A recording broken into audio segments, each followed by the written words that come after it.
દર્શક મિત્રો, હું છું પરમાર અનિશા. તમે જોઈ રહ્યા છો લોક સામના ન્યૂઝ. તો જોઈએ આજના સમાચાર અમરેલીથી અમારા રિપોર્ટર દિનેશ નાગલ સાથે. અમરેલી જિલ્લાના વડિયા તાલુકાના ખાન ખીજડીયા ગામે ફરી એકવાર શ્વાનના હુમલાની ચોંકાવનારી ઘટના સામે આવી છે. માત્ર 15 દિવસમાં ત્રીજી વાર શ્વાનના હુમલાથી ગ્રામજનોમાં ભયનો માહોલ ફેલાયો છે.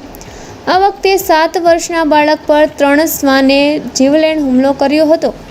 ખાન ખીજડીયા ગામે વિજયભાઈ હીરાપરાની વાડીએ રહી ખેતમજૂરી કરી ગુજરાન ચલાવતા પરિવારનો 7 વર્ષનો દીકરો વિજયવાડી વિસ્તારમાં જઈ રહ્યો હતો ત્યારે અચાનક 3 શ્વાનોએ તેના પર હુમલો કર્યો હતો.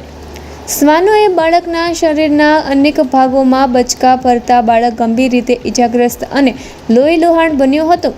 ઘટનાને પગલે પરિવારજનોમાં દોડધામ મચી ગઈ હતી. ઇજાગ્રસ્ત બાળકને 108 એમ્બ્યુલન્સ મારફતે વડિયા સિવિલ હોસ્પિટલ ખસેડવામાં આવ્યો હતો, જ્યાંથી વધુ સારવાર માટે જૂનાગઢ સિવિલ હોસ્પિટલ રિફર કરવામાં આવ્યો છે. ખાન ખીજડીયા ગામના વાડી વિસ્તારમાં શ્વાનના આતંકથી ખેડૂતો અને ખેતમજૂર પરિવારોમાં ભારે ભયનો માહોલ જોવા મળી રહ્યો છે. થોડા સમય પહેલાં પણ એક 7 વર્ષની બાળકી પર શ્વાને હુમલો કરી ગંભીર ઈજા પહોંચાડી હતી, જ્યારે અન્ય એક બાળકી પણ શ્વાનના હુમલામાં ઘાયલ થઈ હતી. વારંવાર બની રહેલી આવી ઘટનાઓને લઈને ગ્રામજનોએ તંત્ર સામે ઘાતકી શ્વાન સામે તાત્કાલિક કાર્યવાહી કરવાની માંગ ઉઠાવી છે.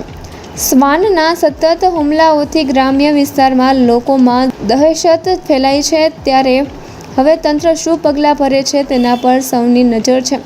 તો ફરી મળીશું એક નવા સમાચાર સાથે. ત્યાં સુધી જોતા રહો લોક સામના ન્યૂઝ.